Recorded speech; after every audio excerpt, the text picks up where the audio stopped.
Hey, Joe, Hmm? did you know that if you, yes, you, walk down the right back alley in Sin City, might be able to find a thing or two? Yeah, I've heard that a couple of times now. Um, Sin City, a dame to kill for. That's what we're watching. And Tom, this is my first time watching this one. I Because mean, you watched a little bit last week. yeah, I did watch a little bit last week, and I was thinking, no, I'm watching Sin City because there's some striking similarities and there's some striking differences. And it's like, hey, man, I liked the Sin City comics. How come I never watched Sin City: A Dame to Kill For? Oh, because it took a long fucking time for them to make the sequel, and by then I didn't give a fuck, and nobody else gave a fuck either, apparently. I gave a fuck, Joe. I saw it in theaters. Did The you did you week that it was in theaters. did you watch it in three? Tom? No. Okay, because this was a 3D movie. When that was like on the big comeback or whatever the fuck. And I didn't know that as I was watching it until afterwards. I said, "Oh, maybe that's why it looks so shitty." Aside from maybe they spent less money too. Maybe they tried to rush this production when they finally got hey, it's taken us this long to get the fucking script done. Let's get it done. Let's go. Let's go. Let's go. I had some questions too there, Joe. And, I was like, hey, I got the DVD. Great. There's always commentaries and making of and shit. Mm-mm. No commentary. You don't want to say shit about this movie. Oh, all right then. So I can only assume it was a severely less budget on this one. Now, like one of the things that bothered me a lot about this one is, and we're not even getting the story yet. We're just talking about the snow. The snow looked like shit, and I thought in the first one, hey, that looks pretty cool. That was one of the things I thought was a nice little trademark. Their snow and rain, and here it just looks fucking garbage, man. Uh, Yeah, if you're saying this was made for 3D, thinking about it now, I'm guessing it has to do with the layering yeah, like to the where snow. it doesn't. Yeah. Yeah, probably looked cool in 3D. I'll never know. Thinking about that shit now, like it does have that look that lends it to be a little cheaper Mm. if you're not watching it in 3D. And while I was watching this, I was thinking, oh man, hey, they're doing something different with the lighting here.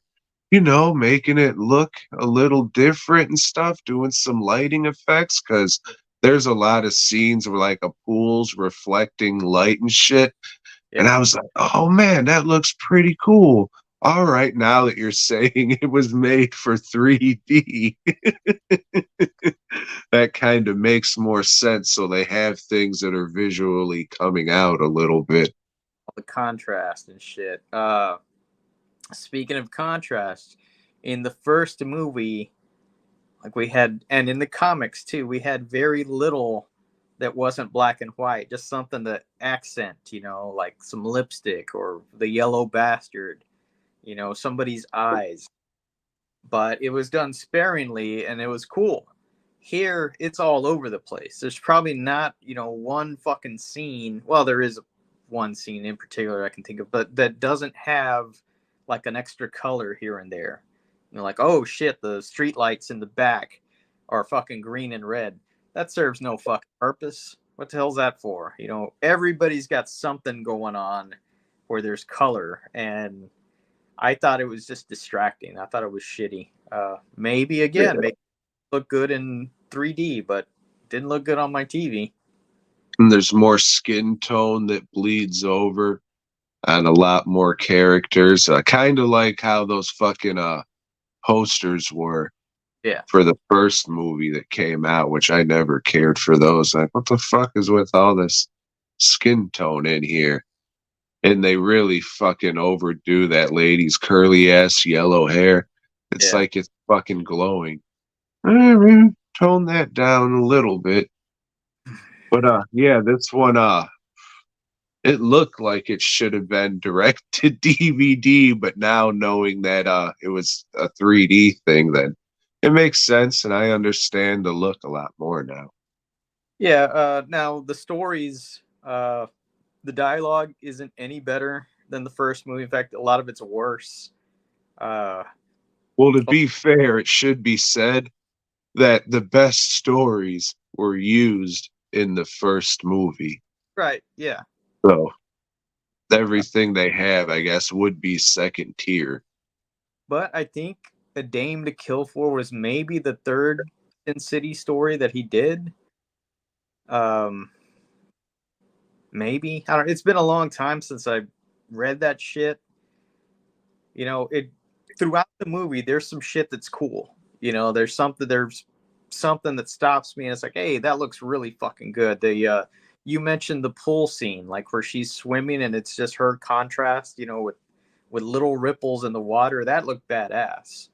Uh, some other things here and there, but overall, it doesn't look as good as the first movie. And like you said, the whole shit, you know, that we saw already. We already saw Miho go ahead and kick people's ass and slice Well, this not and this one. This is no a different Miho. Miho, yeah. So yeah, and then we had a different person playing Manute because the guy from The the original insurance dude. couldn't be bothered to come and do the role again, huh? I think he died there, Joe. Yeah, he was dead. Uh, but I thought Dennis Haysbert was really, really good in the role of Manute, and I don't think what was his name, Michael Duncan Clark. Almost Michael Clark Duncan. Clark Duncan. I don't think he could have pulled off the dialogue as well as Haysbert did. You know, it's shitty dialogue, but he's making a real effort to make it sound good. You know, and he's doing with it what he can. I thought he's you know, he's a fucking big guy too, so that worked. And the scene with him and Marv, again, it's Marv that steals the show. Their fight is pretty fucking good. Uh, and even Green's nudity is excellent, you know, but there's not a whole lot to carry through this one. It's long. You know, I did catch myself like checking how long this still thing it had to go, you know, checking the runtime, you know, because it got tedious, got a little bored. I thought this one was pretty good. I like the story with old Tommy coming back into town and being a gambler and shit. And then things just not going well. I thought that story was pretty cool. Uh I don't know what the hell happened to the makeup there, but Marv looks like all those years of drinking caught up with him, Yeah, and it just settled in the face. which they did definitely. Uh, Yeah, he looked very, very puffy, like he was on his period or some shit. yeah, So that was kind of distracting, just, watching these movies back to back. But I mean, I guess it's kind of like when you watch a new Jason, Michael, or Freddy movie, the look kind of changes from each one and shit. So maybe you can think of it like that, but I don't know. Mark just looked like a bloated ass fucking drunk in this one. It just looked off. So like the whole Dame to Kill For story, the thing with Dwight, you know, they make a big out of saying, "Oh, I got this thing inside me that I can't just let out," you know, and he goes and fucking yells on a cliffside and shit or what. But we never see that. That never comes to fruition. Yeah, he went and fucking did his thing, but it wasn't like, "Oh, that's, you know, that's nothing special."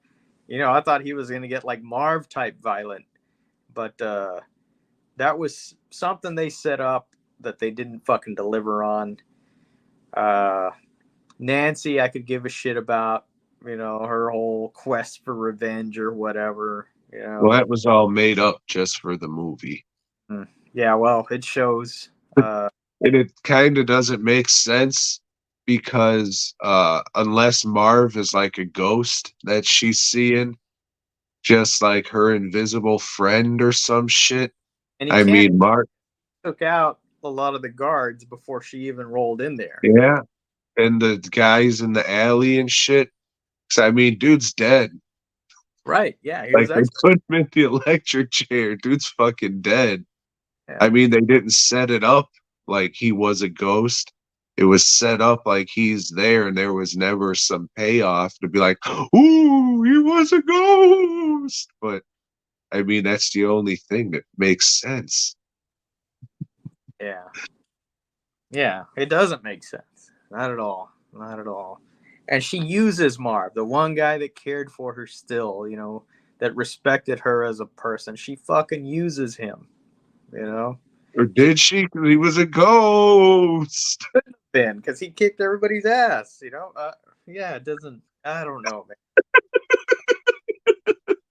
Now they had a Weevil in there, which I thought was cool. A cool thing from the comic is Frank Miller was kind of making fun of Wolverine and had like a guy with looking all old and with gray Wolverine hair. They kept him in there just for like little glimpses. Uh, yeah, I, They hired Stacy Keach to be a hairlit guy under heavy prosthetics.